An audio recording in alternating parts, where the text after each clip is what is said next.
Good morning and welcome to Beacon Unitarian Universalist Congregation. I am Reverend Dr. Robin Tanner. I'm one of the co-ministers here at Beacon, and you are joining us live from our sanctuary in Summit, New Jersey. I have some guests who will be here with me this morning. Misa Iwama, Director of Music Ministries, will join us in a moment, and there's someone else already here. Hi, everyone. I'm Susan Spencer. I am Secretary of the Board of Trustees and a member of the Neighborhood Beacon team. So good to have you here with us, Susan. We invite you, beloveds, to introduce yourselves this day and to help us live out our mission truly of feeding the human spirit and healing the world by magnifying our message and our light this day. Would you share this service over Facebook? Consider sharing it over Twitter or Instagram, or maybe a quick email to a few friends that you know might need a message of hope, of healing, of love this day. Susan, Neighborhood Beacon for me has been a significant source of good news in my own life in the midst of this pandemic. In fact, today's offering will go in part to Neighborhood Beacon, as well as 5 other organizations that are working to alleviate hunger and houselessness. I was wondering if you could just tell us a little bit, for folks who are tuning in and haven't heard about Neighborhood Beacon, a little bit more about this inspiring initiative. Sure, Robin, I would love to, and thank you so much. Good morning, Beacon friends, and it is so great to be with you here on this beautiful morning. So the idea behind Neighborhood Beacon is actually very simple. We raise money through donations, and then we're using that money to purchase gift cards from local restaurants, and then we're donating the cards to families in our towns who are facing food insecurity. So we currently have Neighborhood Beacon programs in Maplewood, South Orange, Long Hill Township, Westfield, Summit, Irvington, Berkeley Heights, New Providence. So we're really covering the area. And I'm proud to say that we've already raised about $8,000, which is amazing, and converted those dollars into gift cards.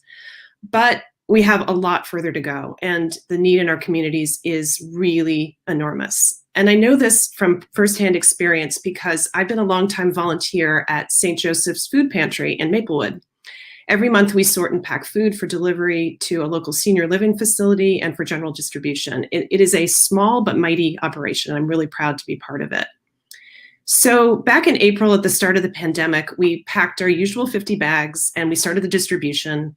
And what we do is we pack the bags and bring them out to the street, to the cars that are lined up on the street. We want to be safe.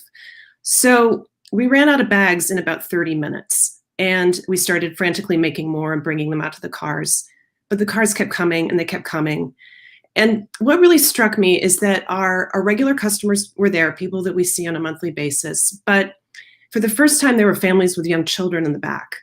And there were lots of young couples. We saw a social worker who pulled up and said she wanted to bring a bag to a homebound client. We had a woman pull up who had clearly been to several food pantries, and she took food out of her trunk and left it for the next person in line. So we gave up food until we literally ran out of it, and that's never happened in the 6 years that I've been involved.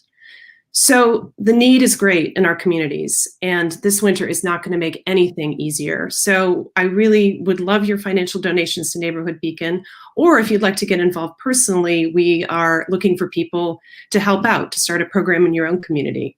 So thank you so much, and thanks for giving me the opportunity to talk to you about this today. Thank you, Susan. Thank you for your leadership. Thank you for that inspiration, and thank you for the reminder too of what we can do in the midst of all that feels insurmountable and at times even impossible. Neighborhood Beacon is a possibility for healing the world and helping our neighbors.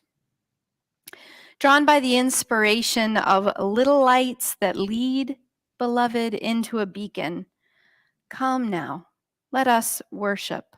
Let us consider what is of worth. And in the stillness, in the laughter, in the compassion, and yes, in the mystery, discover truly the power together to heal the world, to hope, and to love anew.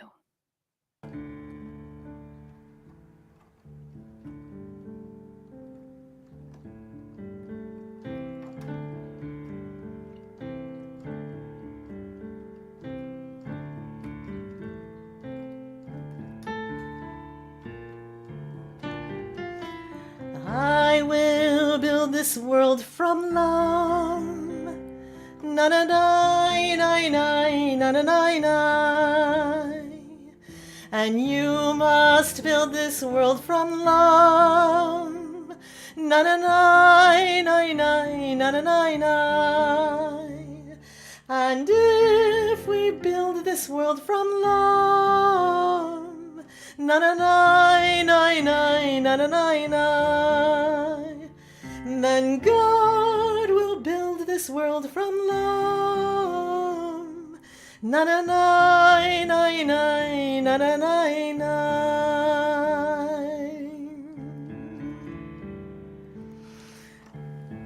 Good morning.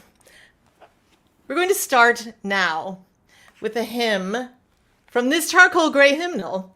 It's going to be hymn number 389, Gathered Here in the Mystery of the Hour. Gathered here in one strong body. Gathered here in the struggle and the power. Spirit, draw near. And this is a round, which means that you can come in whenever you want and it'll all work out well in the end. And we're going to do it multiple times, almost like a mantra, as we build Beacon and we build our community.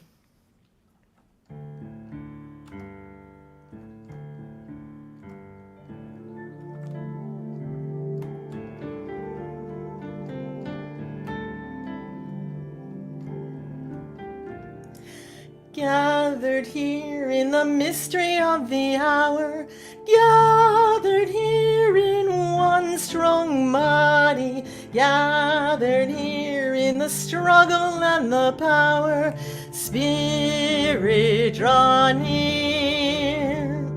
Gathered here in the mystery of the hour, gathered here in one strong body, gathered here in the struggle and the power, Spirit, draw near. Gathered here in the mystery of the hour, gathered here in one strong body, gathered here in the struggle and the power, Spirit, draw near. Gathered here in the mystery of the hour, gathered here in one strong body, gathered here in the struggle and the power, Spirit, draw near. Spirit, draw near. Spirit, draw near.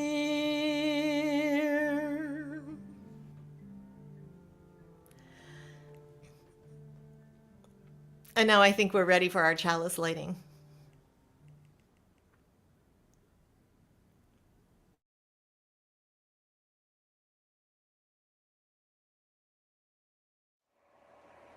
Hello, we're Zoe and Erica. This morning we light our home chalice, a symbol of Unitarian Universalist faith, with these words.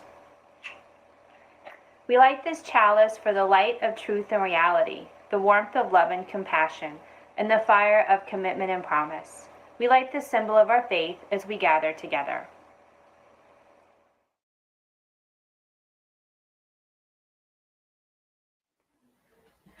Hi all, Shanti here.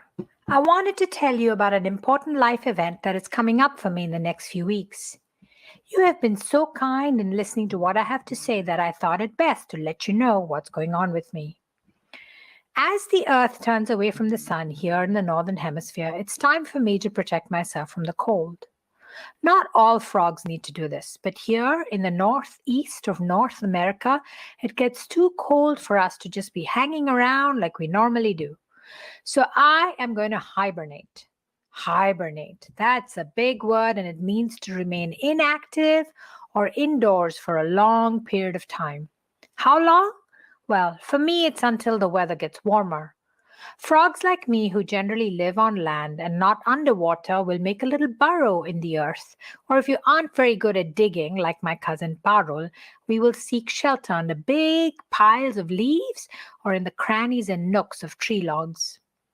You might wonder if it gets lonely during this period, and I will tell you that sure, it does, but just a little bit. What keeps me going is knowing that if I don't do this, I won't be able to be alive to be with friends when hibernation is over. And I also know that I'm not alone. Lots of animals hibernate in the winter. It's what we do. Animals like bats and groundhogs, squirrels, bears, bumblebees, snails, turtles, the list is long. And so it makes it a little bit better to know that my experience is not unique. Anytime you think that something that's happening is happening to only you, you should know that that is not true. We are never alone in our experiences and in our suffering. Once, though, although coming out of hibernation was dangerous for me, I had to break it because I sensed around me that my neighbor was in danger of being attacked. A little titmouse born in the fall. I moved from under my pile of leaves to make room for it and invited it into my hibernation den. Sometimes you just have to do the right thing. And as Unitarian Universalists, you all have had a lot of practice. You've been doing the right thing, even risking your own safety and comfort for eons. My favorite part about hibernation is the silence. Did you know that silence is actually a sound? Just like the inside of your mouth has a taste even when there's no food in it and you're not eating, silence is also a sound. It is a huge relief to get away from the daily chatter, although there's enough chatter and noise produced by my dreams and mind while I am hibernating. So see you in a few months' time.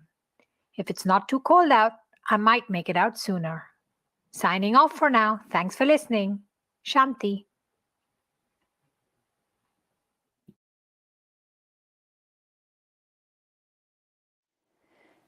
I invite you to center yourself, maybe to find a focal point or to close your eyes, and then to breathe. Breathing in through your nose and out through your mouth, taking a few deep, cleansing breaths. And let us together enter into a moment of silence, not a moment without sound. Instead, a moment of intentional stillness, stilling the body, the mind, the heart's passions. Breathe, beloved, and enter this moment of intentional silence and stillness. From this silence, we enter what has been for us a season of waiting, of anticipation. This can feel hard, difficult in this time of pandemics, when one day feels just like the next, when you look ahead at the sea of days and only see the same. Is there anything to look forward to? Notice what rises within you as you consider this question. Do not judge what rises or let it carry you away. Simply notice it and then let it go. Like a helium balloon, let it go and breathe. Consider now what in your life, in your living, makes you come alive. In the silence, allow those things, events, interactions, ways of being, allow them to enter your heart. Feel how they affect your body, your mind, your heart, your being.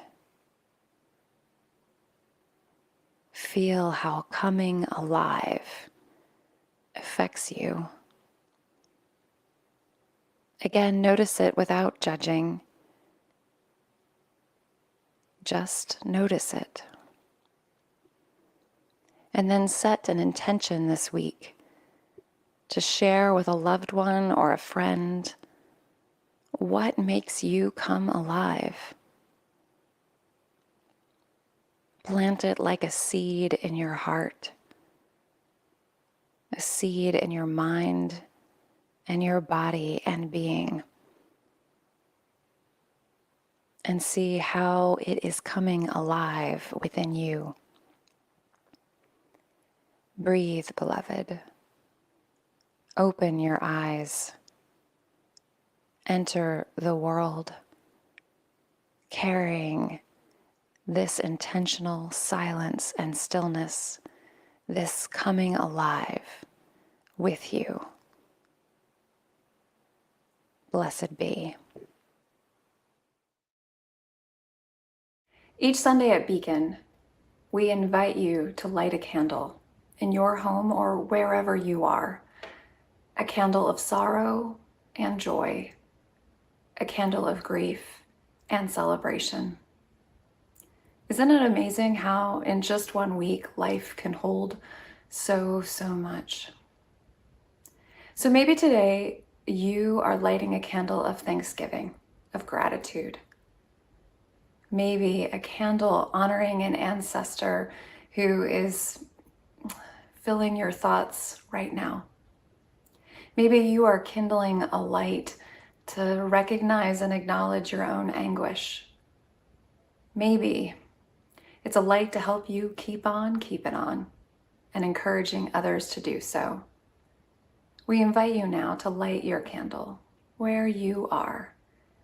And as you wish to lift a name that is on your heart, maybe it's a name of a person or a place, so that we may hold that name with you. Today we also light our candle of witness for Dion Johnson. Dion grew up in Tempe, Arizona with his single mother and his siblings. A childhood friend recalls, "We were always hanging around. We were pretty much kids, riding bikes, playing ball." She also remembered this about Dion, that he was always very respectful to his mother, and that each week they went to church together. However, Dion's first referral to juvenile detention came at the age of 8. He began using alcohol at the age of 11. Before he was 16, Johnson had been referred to juvenile corrections authorities 25 times, with juvenile prosecution occurring in 11 of those cases. By this time in his life, he had been drinking nearly every day for 2 years. On the day he was killed, Dion was found intoxicated, sleeping in his car. We light our candle of witness today for Dion Johnson.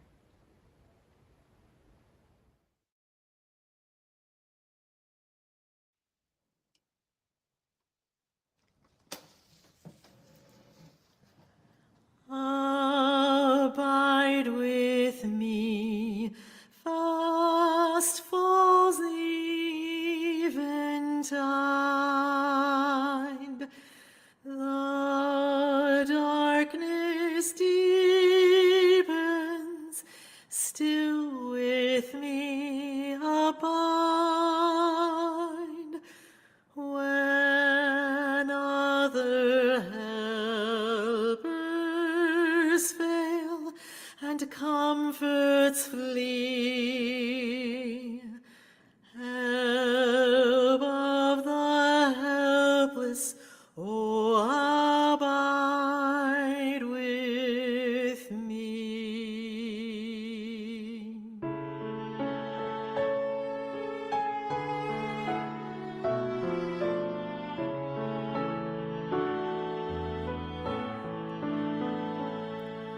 Swift to its close, ebbs out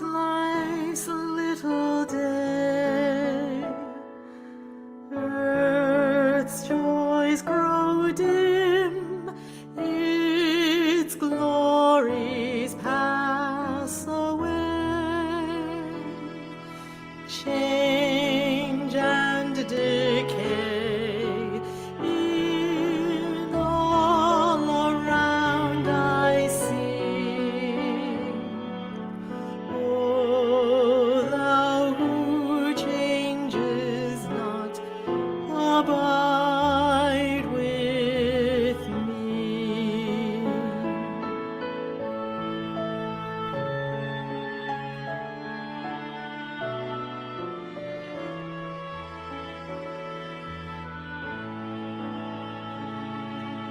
I fear no foe.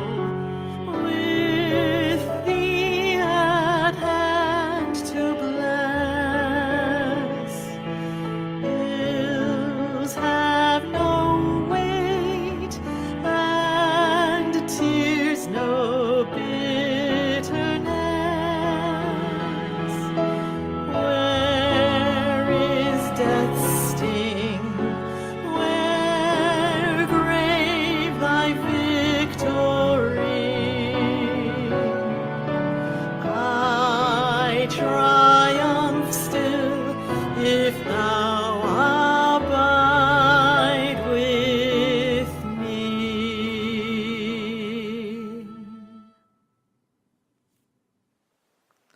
Food insecurity is at an all-time high in our nation and in our local community. Almost half of all households in our country with children are unsure of how they will afford groceries by Christmas. Locally, we're seeing an increase of 500%, sometimes more depending on the week, of individuals who are needing support affording life's essentials.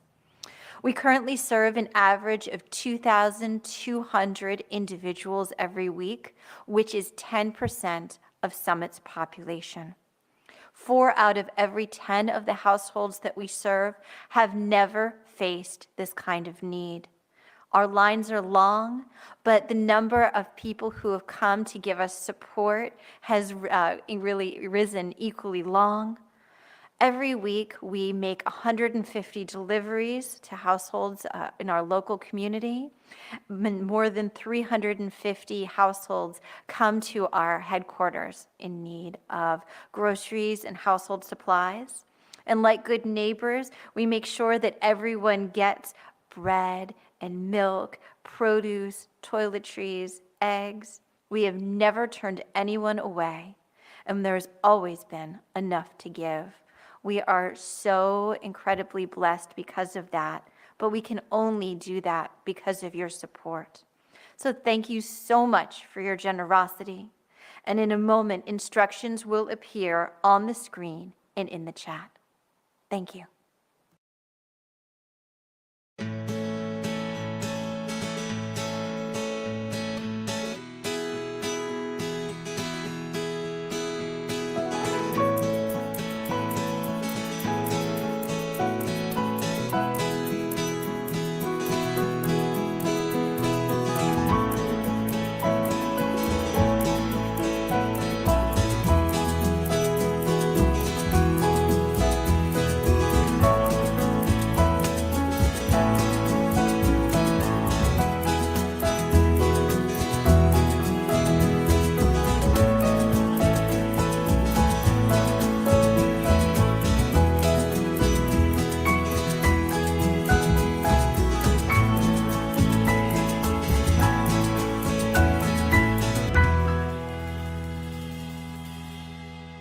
Mm-hmm.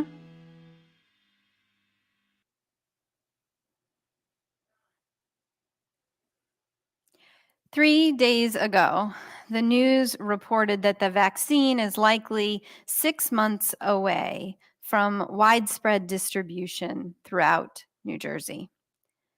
Hearing Governor Murphy say this on the news, I suddenly burst into tears at my kitchen sink. I thought, I just have to stay alive for 6 months. I hadn't realized that since March, in one form or another, I felt like I was facing down the barrel. We all have different ways in which this pandemic has changed us forever. I am a mother of 4 children with an older wife and 2 children with severe respiratory disorders and asthma myself. And so since March, I have been bracing myself for what felt like an inevitable blow. Advent which began last week, is one of my favorite times in the Christian calendar.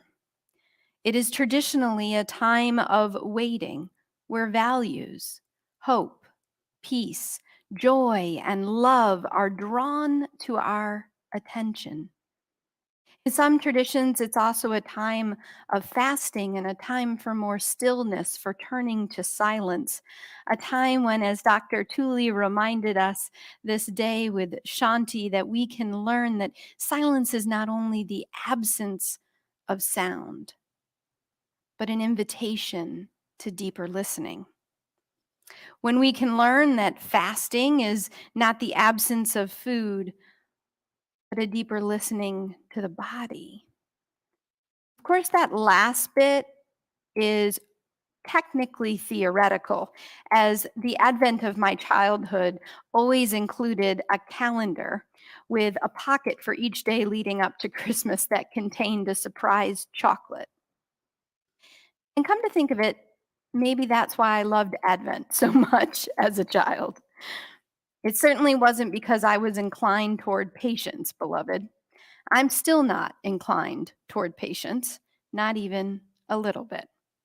When I was quite young, my nickname was Scorch because it was said that when I came through a space, I left the earth and inhabitants feeling scorched. When you are a child, no one teaches you, though, the difference between a waiting that is settling for life as it should not be and a waiting that is filled with the wonder and expectation of the world as it yet can be. Instructions by adults for patience, I believe, should often be promptly forgotten. They are usually given as instructions to benefit the person instructing. Just wait, they say. Waiting for this vaccine, beloved, is not some holy endeavor, waiting for justice on earth, for the goodness of humanity to lead the day, is not some holy endeavor. Shortly after his birth, and several times in the first year of his life, our son Benjamin was hospitalized for breathing difficulties. He's now a robust 2.5-year-old. Before the pandemic, we sent him back to daycare. It was a labored and big decision to make, informed by a pediatric pulmonologist that at last we thought his lungs were strong enough to withstand the germs of his peers. In those first few weeks, Benjamin would come home from daycare delighted with seeing new friends and whatever macaroni project that they had made together. But at night, I would creep into his room while he slept in order to listen to his breathing. After 3 weeks of this, I finally realized that I was waiting for him to get sick again, waiting with dread and believing in the dooming of one's story is not a holy waiting. The Advent that I was raised with is instead a time of preparation and expectation. One of my closest friends from 7th grade ended up living 45 minutes away from me right here in New Jersey. Neither of us were raised here, but we both ended up here. So when she called a couple weeks ago and asked if I could be at the ready to go over and watch her 3 children while she and her husband headed to the hospital to welcome their 4th child, I immediately said yes. It has meant strict quarantines, COVID tests, and careful study of instructions. What I had forgotten, though, were all of the false alarms. Several times I've had a bag ready to go to discover, not yet, it's not time. Or I've received a text in the middle of the night and gotten up and thought, okay, this is the time, I'm ready to go, to leap into action, only to receive another text. False alarm, not yet. I'd forgotten how the body actually prepares you for the final transitions of labor. As we lifted up Middle Collegiate Church, whose mission centers revolutionary love in our prayers after yesterday's devastating fire, I spent a good deal of time yesterday rereading the words that were delivered as a statement by Reverend Dr. Jackie Lewis, the senior minister, just hours after the news broke. Here's what she wrote: "No fire can stop revolutionary love." In the midst of devastation, Reverend Dr. Lewis demonstrates a pastor and a people who are prepared, and moreover, who continue to prepare a way for love. That statement comes from the clarity of one who knows the heart of love and is spending life seeking it out, growing it, and sharing it.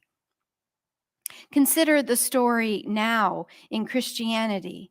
The world, we are told, has turned to an oppressive rule. There's political unrest, there's suffering, and a ruler who now announces a census as rumors emerge that it is a plot to take the lives of the youngest. Under the spell of terrible news of fear and dread, our people are told that a child will be born who is love incarnate and will lead them to the source of ultimate love, liberation. They expect a king, someone from grand origins, but instead, the signs ready them to search harder, to prepare them for something completely unexpected. How easy it would have been to miss Jesus, really. And we too, without preparation, might easily miss the most important thing of our lives. For some, our preparation is time in silence or gratitude practices. For others, it is an act that seeds the confidence of tomorrow, bulbs pulled from the earth and stored until spring. Yet others find what they can do and act by act prepare the way. We wear the mask, we keep the distance, we expect what can be. Yet others prepare by turning away from dread. Earlier this week, Benjamin had another asthma attack that took him to the ER. This time he went home the same night. The doctor, in a throwaway comment as we were readying to leave, said, "I hope you feel better, buddy." Hope. And then he looked at my clearly wearied face and said, "He'll be okay." On the way home, we passed all of the Christmas lights, and Benjamin squealed with delight at the illuminated deer across the street from us, who moves his head back and forth. Joy read the words of one of the illuminated displays. Joy.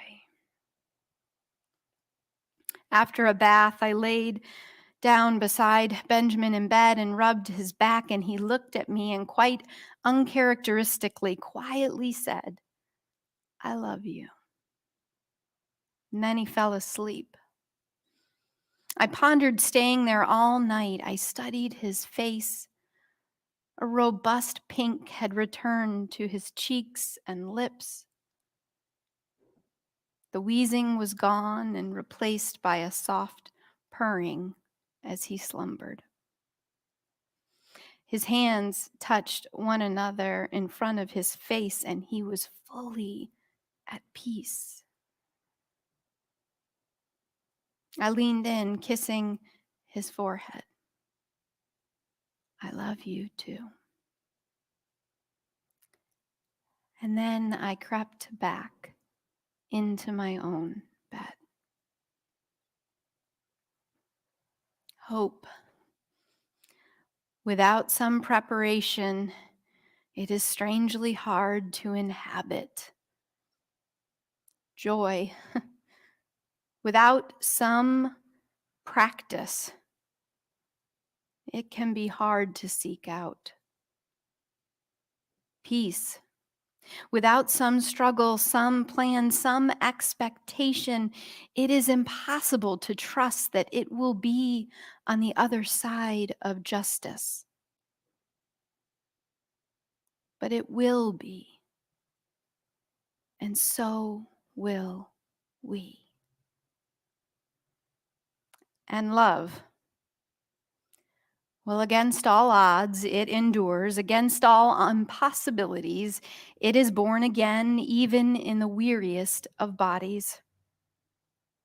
So let us prepare, beloved, for all that is and can be our lives, for all that is present and yet unknown, for all that is emerging and could yet be. Let us be a people of lavish expectations and common courage. Let us be readied and ready this season, my people.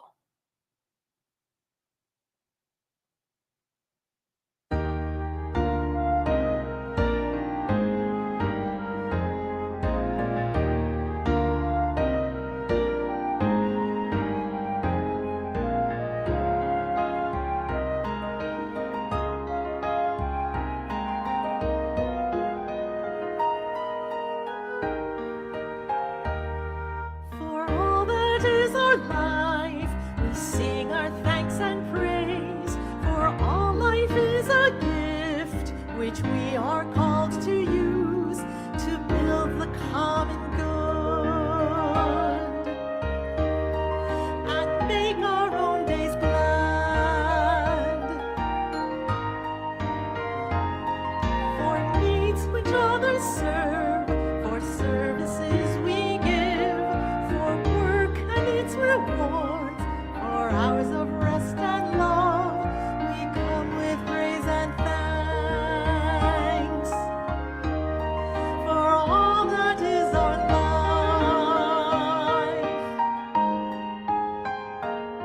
for sorrow we must bear, for failures, pain and loss, for each new thing we learn, for fearful hours that pass, we come with praise and thanks.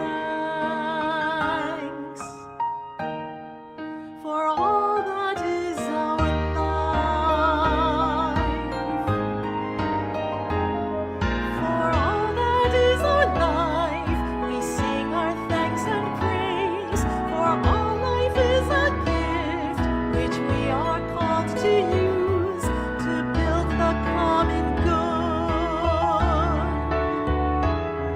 and make our own days glad.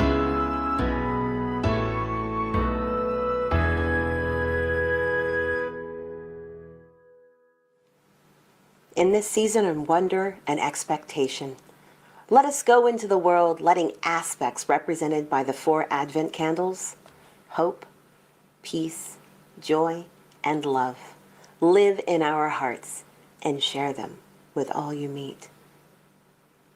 Be people of hope by noticing someone else's humanity and listening to someone's story. Share hope by holding our world in light and love. Be people of peace by acting out of compassion, not fear, and by letting grace, mercy, and vision guide your steps. Share peace by being present and steadfast in this world often filled with chaos. Be people of joy by seeing the divine in each other's souls, remembering the good times and hoping for good times to come. Share joy by being the radiant fire that draws people in from the darkness. Be people of love. Love those you see regularly, your family, your community. Then move on to loving those you do not know and may never meet. Letting love guide you in ways that add beauty to our world.